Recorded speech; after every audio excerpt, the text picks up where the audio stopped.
อ๋อโทเห็ดคันบักไงเลยบาดนี่เวียงน้ำเนาะ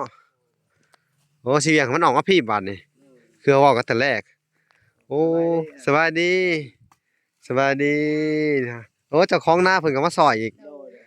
แล้วบาดนี่เนาะบ่ไปแล้วให้มันออกมาพี่เด้อบาดนี่ออกมาแล้วเจ้ามาอัดอยู่พี่บาดนี่ยังอีก3บ่อนบ่ได้จะสิได้อัดนี่บ่อนหั่นกับบ่อนหั่นอันให้นั่นน่ะบ่สิพามันก็สิขึ้นไปพี่น้ำบาดนี่มันก็สิอยู่ดอกบาดนี่เนาะบนนี้แหละน้ำมาเออบนเฮ็ดน้ำแล้วบาดนี้ตัวนี้มันจะก็ขึ้นสูงอีกนี่โอ้นี่แล้วก็อัดพี่อีกบาดนี่เด้อนี่อัดขึ้นมาพร้อมพี่เด้อนี่อัดเลยนี่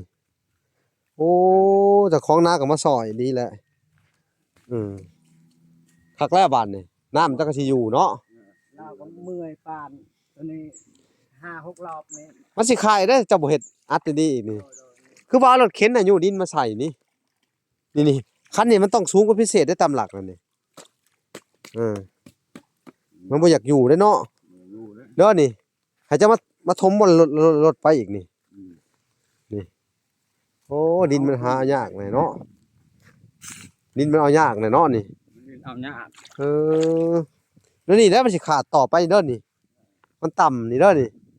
จะเพิ่มขึ้นอีกนี่มันต่ำอยู่นี่สูงแน่นี่ทางนี้ใครแน่นี่เนาะนี่มีแต่ละนี่แหละนี่พอลง5แล้วปานนี่เจ้าเนาะเอาลองเบิ่งว่ามันลุ้นกันว่ามันสิไปทางไหนน้ำนี่อาศัยบัดนี่บ่หญ้าอาศัยพาดใส่เทิงผู้บ่ให้น้ำมันน่ะนะเวลาฝนตกมันก็คาหัวหญ้าเนาะจนบ่ได้พักผ่อนเนาะแต่เช้าคุณพี่น้องเอ้ยเอาก็หาก็เช้านี้ได้สบายมันเมื่อยมันมืดเว้นเนาะเอาตื่นมาและกะพาลูกเฮ็ดน้องๆก็ขยันกันเลยผู้สวยได้ดีเนาะเอามันเต็มหมดเด้อ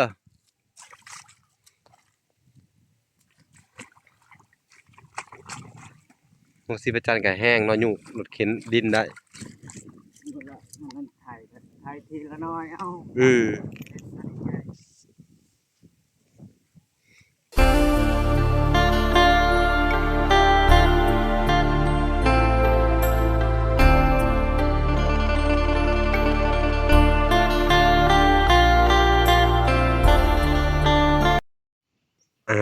โอเคพี่น้องเอ้ยเนาะ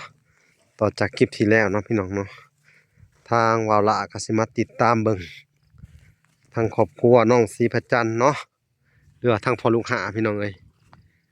เพิ่นนั่นแปลงคันไห้คันนาพี่น้องเอ้ยนี่คือว่าเพิ่นสิเบี่ยงเวงทางทางน้ำปอโทเห็ดคันบักไงเลยบาดนี่เวียงน้ำเนาะโอ้สิเวียงมันออกมาพี่บาดนี่คือเว่ากันแต่แรกโอ้สบายดีสบายดีโอ้เจ้าของหน้าเพิ่นก็มาซอยอีกแล้วบาดนี่เนาะบ่ไปแล้วให้มันออกมาพี่เด้อบาดนี่ออกมาแล้วเจ้ามาอัดอยู่พี่บาดนี่ยังอีก3บ่อนบ่ได้จะสิได้อัดนี่บ่อนหั่นกับบ่อนหั่นอันให้นั่นน่ะบ่สิพามันก็สิขึ้นไปพี่น้ำบาดนี่มันก็สิอยู่ดอกบาดนี่เนาะบนนี้แหละน้ำมาบนเฮ็ดน้ำแล้วบาดนี้ตัวนี้มันจะก็ขึ้นสูงอีกนี่โอ้นี่แล้วก็อัดพี่อีกบาดนี่เด้อนี่อัดขึ้นมาพร้อมพี่เด้อนี่อัดเลยนี่โอ้เจ้าของนาก็มาซอยดีแหละคักแล้วบาดนี่น้ำจักก็สิอยู่เนาะเราก็เมื่อยปานตัวนี้5-6 รอบนี้มันสิคายเด้อเจ้าบ่เฮ็ดอัดดีๆอีกนี่คือว่าเอารถเข็นน่ะอยู่ดินมาใส่นี่คันนี้มันต้องสูงกว่าพิเศษได้ตามหลักนั่นนี่มันบ่อยากอยู่เด้อเนาะเด้อนี่ให้เจ้ามาถมบนรถไปอีกนี่โอ้ดินมันหายากเลยเนาะดินมันเอายากเลยเนาะนี่เอายากแล้วนี่แล้วมันสิขาดต่อไปเด้อนี่มันต่ำนี่เด้อนี่จะเพิ่มขึ้นอีกนี่มันต่ำอยู่นี่สูงแน่นี่ ทางนี้ใครแน่นี่เนาะนี่มีแต่ละนี่แหละนี่ พอลงหาและปานเลยนี่ เจ้าเนาะ โดย เออเอาลองเบิ่งว่าเนี่ยมันลุ้นกันว่ามันสิไปทางไหนน้ำนี่ เห็นใหญ่เลยนี่ไม่เห็นหมดแล้ว อืม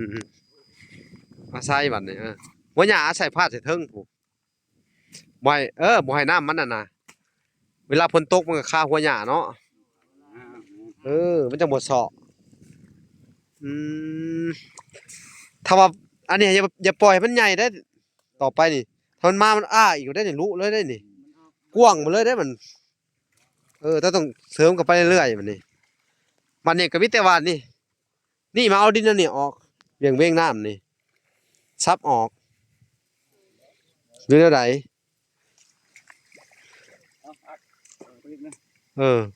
แล้วไปพุ่นเด้อไปอัดพุ่นบัดนี่พากันอาศัยกับลูกอันนี้มีหางไม้เนาะ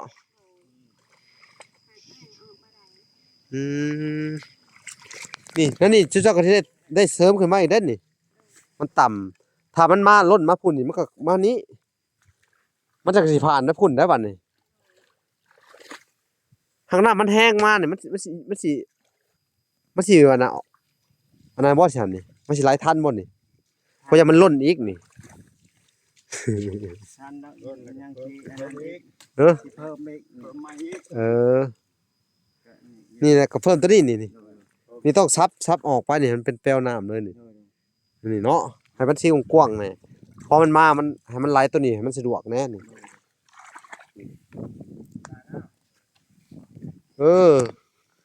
คักแล้วบาดนี่เนาะของร้านนี่ก็สิได้อยู่บาดนี่คันนี่บาดนี่พี่น้องเอ้ยใส่ไปจากสอบอันนี้ ลายเติบ 7-8 สอบเกือบ10พุ่นเลยเนาะอันนั้นก็มาใส่นี้บาดนี่มาใส่นี่เสริมขึ้นไปนี่บ่ให้มันต่ำ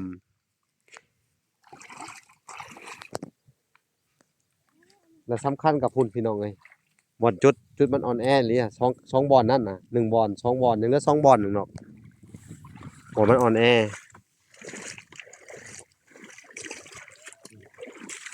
นี่เอาดินทางหน้าก็ได้นี่ส่วนเอาทางหน้านี่เอาใส่อีกนี่เอาใส่อีกใส่ให้มันได้ครึ่งสอบโอ้พี่น้องเอ้ยถ้าเอาดินในโน่นนี่ได้แฮงคักเนาะ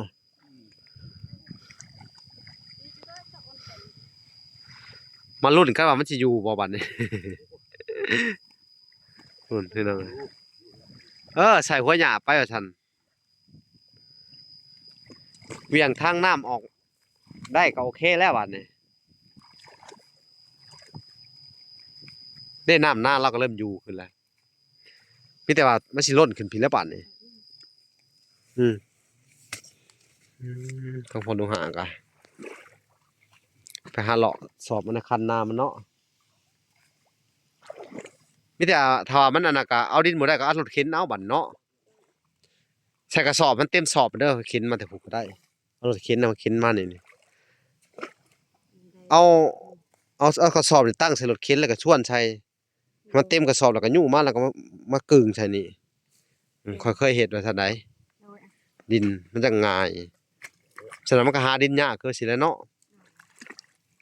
ลำบากเนาะถ้าเฮาบ่ฮู้วิธีอันน่ะเขาเอิ้นว่าวิธีอันแปลงคลองให้น้ำมันไปนี่ส่งน้ำนี่น้ำมันก็สิลัดไปในบ่อนอันนั้นให้นาเฮาตรงๆเลยเนาะพุ่นใครแน่เพิ่นก็ซอยเนาะพี่น้องเพราะว่ามันแดนต่อแดนเนาะซอยกันโอเคอยู่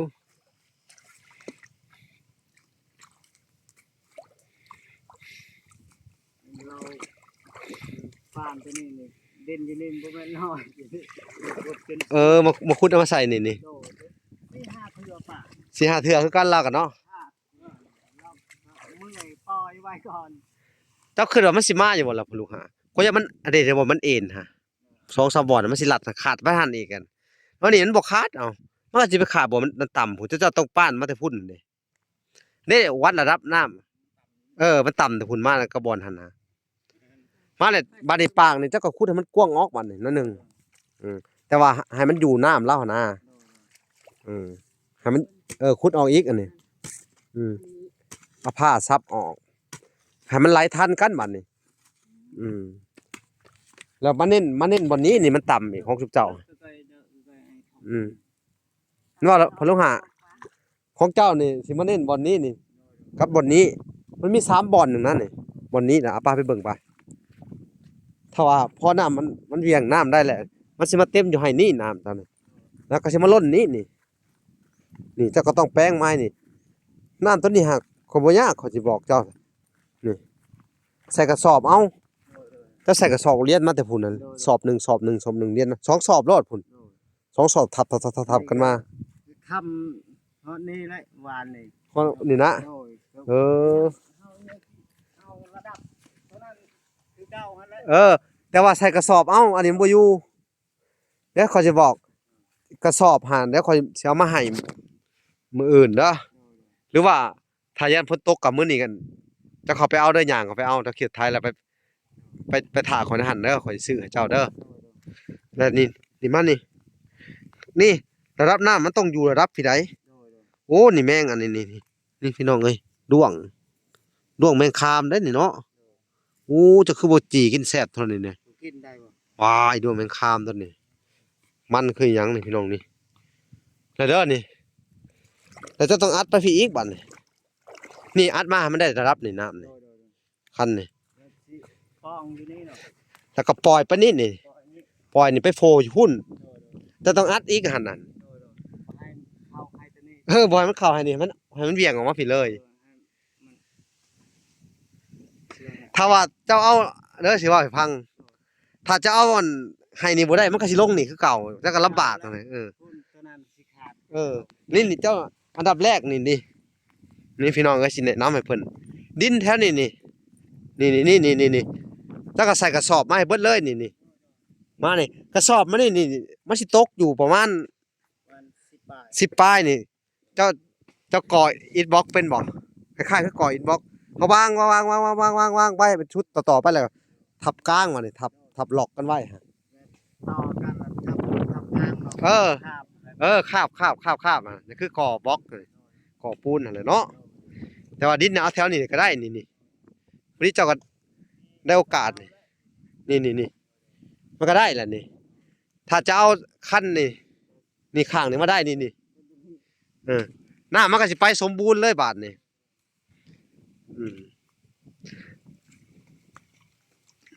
มันก็สิไปได้สะดวกสบายเลยเนาะอันนี้เจ้าก็เอาได้นี่มันต่ำนี่ต่ำเพราะมันสูง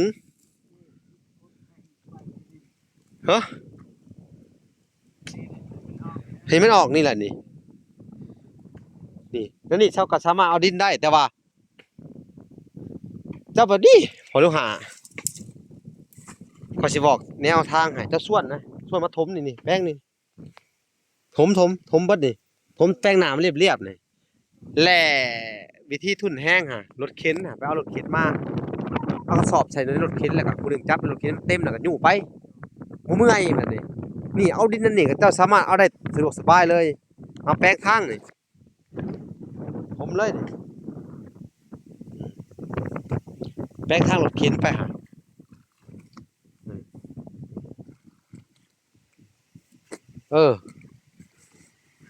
ฉะนั้นเจ้าก็สิเมื่อยฟรีคือเก่าถ้าเจ้าเฮ็ดบ่แล้วนี่ฝนตกมานี่ของลาว มันออกมาจากของลาวมันก็มาล้นของเจ้าอยู่นี่คือเก่า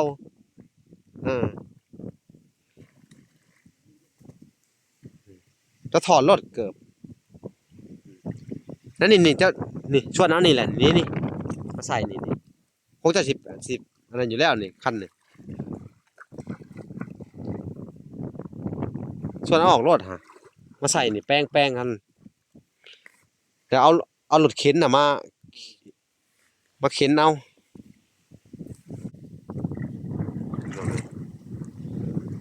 นี่คันใหญ่ระดับนี่มันก็สิผ่านได้นี่น้ำนี่ให้มันสูงระดับนี่ข้างนะฮะมันจะสิผ่านมันนี่ได้พระเดชน้ำมันก็ยังบ่ได้หลายปานใดนี่ถ้ามันขึ้นมันนี่มันก็ไหลผ่านมันนี่ได้อยู่แล้วนี่แต่ปากตัวนี้ก็ต้องเฮ็ดกว้างๆแน่เด้อนี่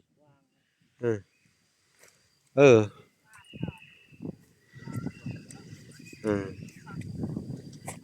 เฮ็ดสูงๆแต่ฝุ่นมาผู้เอออืมเดี๋ยวพลหาจะโปะซั่นน่ะแปลงทางมันไปสบายเลยบัดนี้นี่เอาดินโพนเนี่ยก็ได้แทบจะบ่ได้สาวหน้าปีหน้านะมันจะแกนดินโพนนี่อืมหรือว่าสิเอาอยู่พุ่นก็ได้ให้มันเสมอกันแต่ก็ให้ได้เอาก่อนเออเอาแต่พุ่นก็ได้นี่อันนี้ก็จังเราทมตัวนี้แหละจังก็เอาดินพ่นเอามาใส่อีกนี่คันนี่เอารถเข็นมาจอดอยู่นี่แป้งบนรถเข็นนี่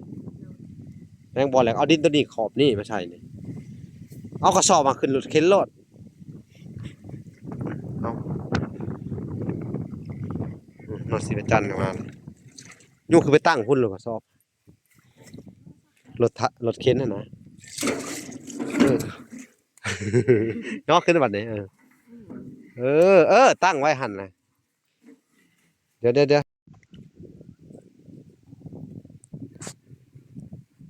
ลำบากพี่น้องเอ้ยเห็นแล้วก็ป้าเมื่อยน้ำซุเพิ่นเบิ่งพี่น้องเพื่อสิป้านใหม่อีกคันนี้แปลงทางน้ำ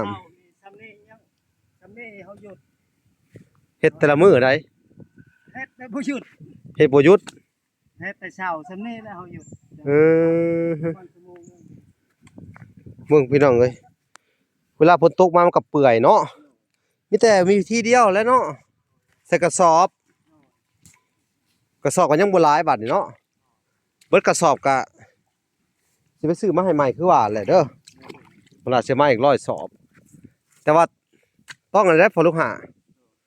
ต้องเลี้ยงมาว่าสิตามคันตัวนี้เพราะว่าน้ำพวกน่ะมันสิทังมาว่าสินี่ไปลงพุ่นไปพุ่นแหละแต่ต้องแปลงคันตัวนี้ให้ได้นี่แปลงคันตัวนี้มานี่โค้งปานนี้เนาะพี่น้องนี่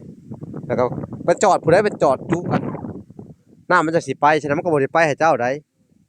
ถ้ามันได้ขาดอยู่นี่มันก็มาทางนี้คือเก่าเจ้าก็สิลำบากอีกบนเก่านี่มันก็สิไปขาดพุ่นอีกพี่น้องเอ้ยขาดไปพุ่นอีกไปโอ้เน้นใหญ่เลยตัวนี้เน้นเบิดมือ2-3มื้อก็แล้วแต่เน้นบนเดียวนี่ทางน้ำนี่เส้นตัวนั้นไปลงพุ่นให้ได้อืมแค่นี้มันก็สิอันนั้นแหละพี่น้องเอ้ยบาดนี้พุ่นน้องๆก็พากันเลิกลกหญ้าแล้วก็มาช่วยพ่อแม่พี่น้องเอ้ยฮะเริ่มเที่ยวอืมเฮ็ดเองบ่นี่ตัวนี้อืมอันนี้ก็นั่งดินมันสิพุต้องน้ำทั้งตอนที่ตก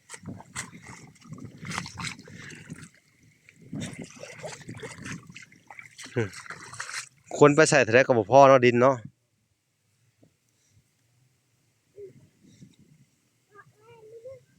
แต่น้ำตัวนั้นกำลังขึ้นมาเรื่อยๆเนาะ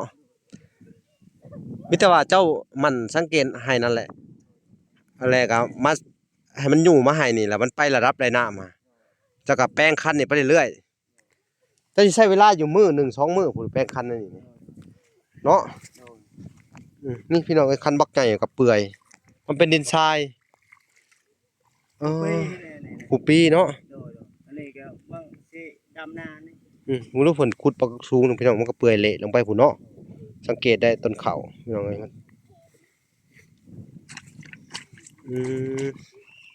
พุ่นโอ้สีพระจันทร์ข้าวหน้าไม้นี่จะได้ละ10ให้ไปสาวหน้านะได้ไปแป้งน้ำลูกด้วยฮะ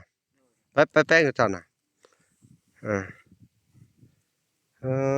แข็งแห้งขนาดน้องสีประจัน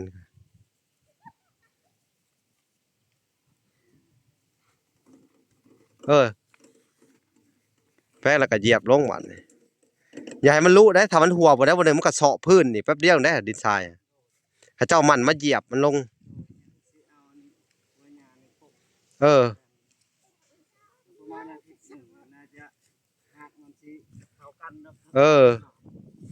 โอเคอยู่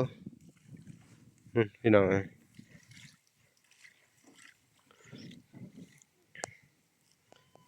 จนบ่ได้พักผ่อนเนาะแต่เช้าคุณพี่น้องเอ้ย นั่นแหละตื่นแต่เช้าเฮาก็หากับเช้านี่ได้สบาย อืมมันเมื่อย มันมืดเว้นเนาะเออเอาตื่นมาและกะพาลูกเฮ็ดแต่ที่สำคัญกะมีแต่เจ้าเอาตัวนี้แหละให้ได้ ถ้าเอาให้อันนี้ได้แล้วก็แล้วดอกบัดนี่มีแต่ไปรออัดน้ำพ่นซื่อๆบัดนี่เนาะรอนะอัดน้ำพ่นที่มันซึมเข้าไปนี่เนาะพี่น้อง บ่อันบ่ตกต่อเนื่องก็ยังใครแน่ยังทันจะหมดเฮาไปหาเสิร์ฟ อืม ได้ระดับตัวนั้นแหละยังบ่ทันเสริม อืม ตกใส่ เออ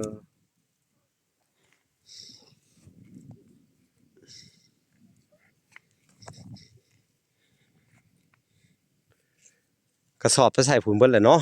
โดด มันยังบ่อยากพอ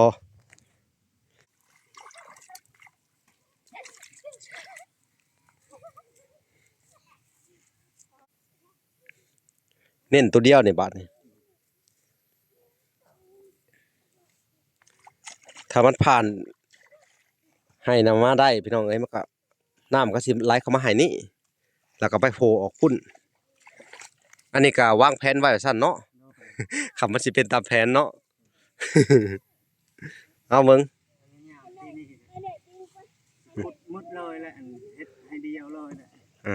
แต่สิคุณให้เดียวแหละกะแต่เฮ็ดคลองน้ำออกกูเด้อคือว่าคลองน้ำออกไปโผล่กู พยายามว่า อืม ให้เข้าถึงได้เข้าดี อืม อันนี้ก็เป็นให้เดียวเลย อืม พูดสินินคันตัวนั้นกับพูดคันลม อืม แบบนั้นน่ะอันนั้นก็สิขุดทมไปเรื่อย โอ้ ๆทมให้มันเพียงให้ระดับนี้ สังเกตเด้อเขาอะถ้ามันมีน้ำมันก็งามอะ โดย แต่กอมันรู้พี่น้องเลยเขาเจ้านี่ถ้ามันทองมันสิงามอยู่ได้นี่สิห่วงขนาดได้นี่เนาะ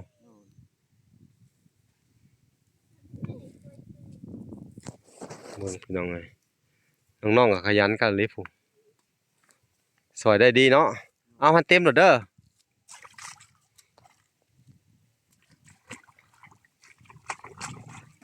มันสิประจันก็แห้งเนาะอยู่รถเข็นดินได้ ดูละมันถ่ายทีละน้อยเอ้า อ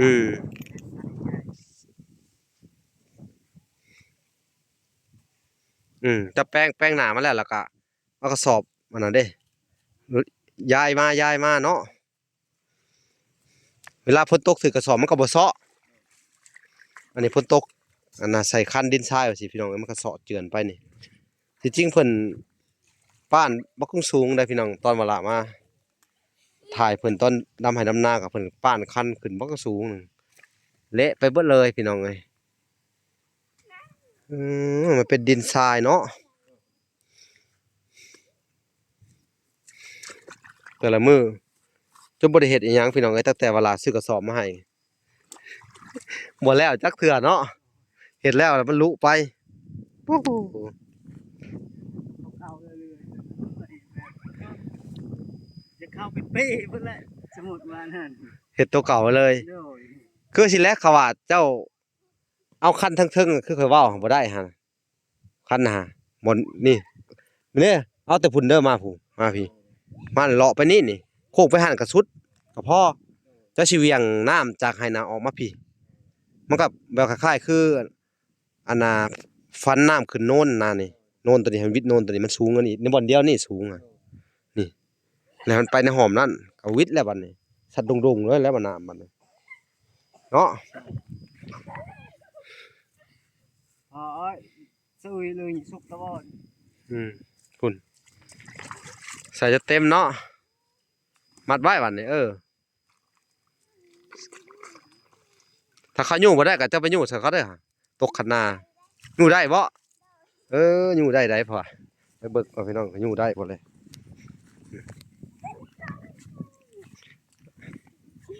เอามาจับกล้องอ่ะอาสิอยู่ให้จับโทรศัพท์นะใครสิอยู่เบิ่งสิอยู่ให้มา เวลาสิอยู่ซอยคน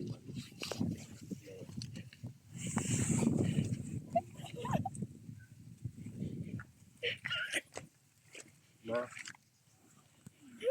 มาแล้วนี่ต้องมัดปะ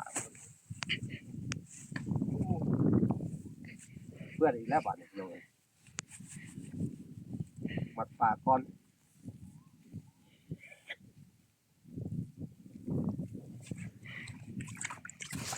นักขังเดียวนี่เนาะต้องนักกลางว่ะนักอะไรดินเนี่ยได้นักเอาไว้นักคนได้เนาะดึงขอลูกหา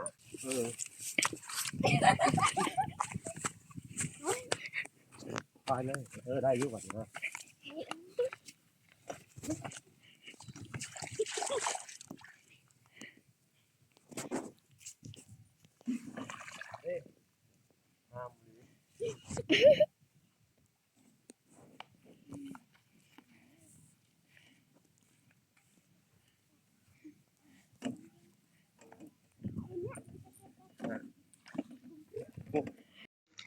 บาทนี่พี่น้องเอ้ยโธ่เมื่อยพอแล้วได้พี่น้องเอ้ย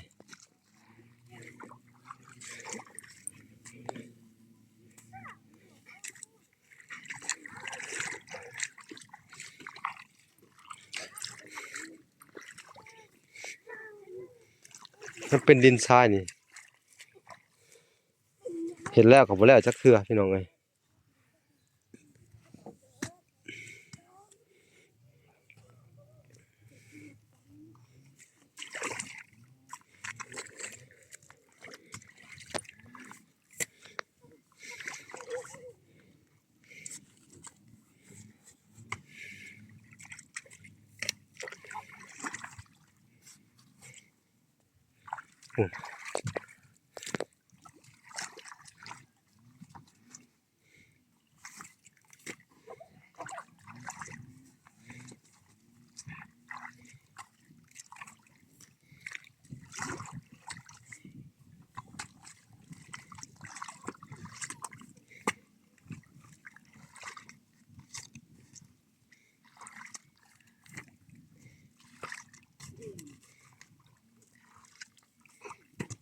เอาหัวหญ้าโปะใส่อ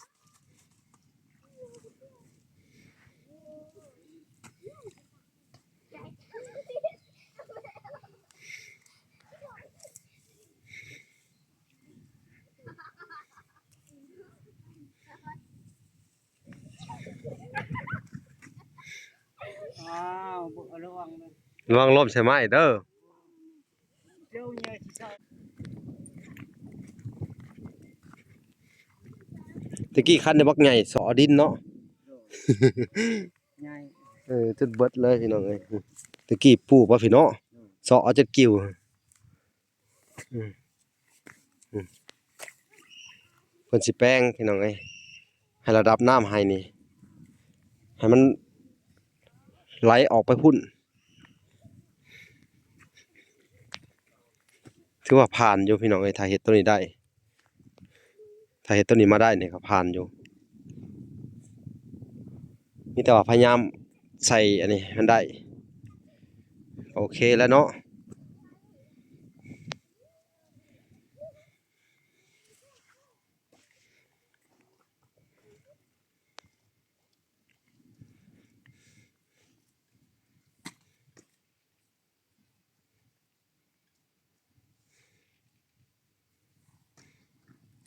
โพ่นก็อ่อนเนาะดินเนาะ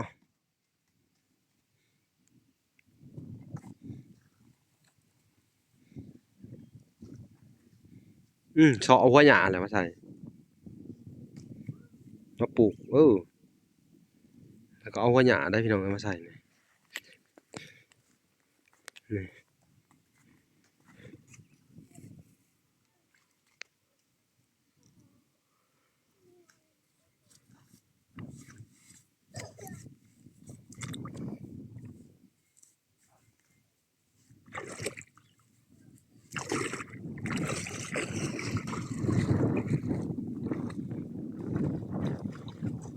พุ่นแหละเจ้าก็เอาในคันนี่ก็ได้พุ่นอันน่ะพอน้องศิวจันทร์หัวหญ้าที่เจ้าไปใส่นะเอามาใส่คืนนี่เพราะมันเป็นทางน้ำอยู่แล้วมันจะเป็นไห้เดียวกันอยู่แล้วเนาะนี่ไห้นี่เจ้าหัวหญ้าไห้นี่แล้วมา มาใส่คันพี่พี่มาใส่พี่มาแซมมาพี่พอจังได้เจ้าก็สิลื้อๆถิ่มอยู่แล้วเนาะ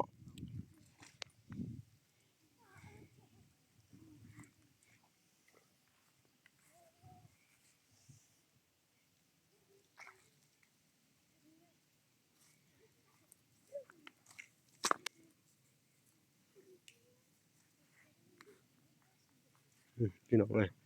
เดี๋ยวไปเบิ่งคันซะเพิ่นป้านแล้วเมื่อกี้นี่พี่น้องนี่ใส่กระสอบมานี่หัวมันสิอยู่หรือบ่พี่น้องเอ้ย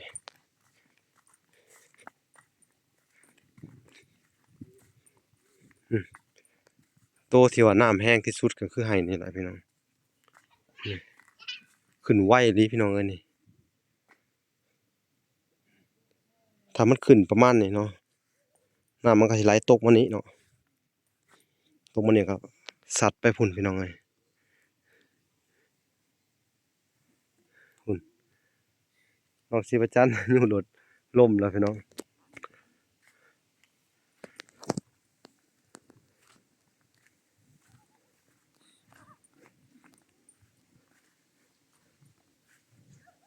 ก็มาต่อไปเลยมันอยู่รถเข็นได้บ่ล่ะต่อไป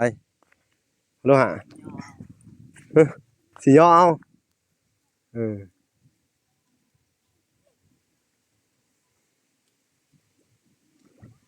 พี่น้องเอ้ย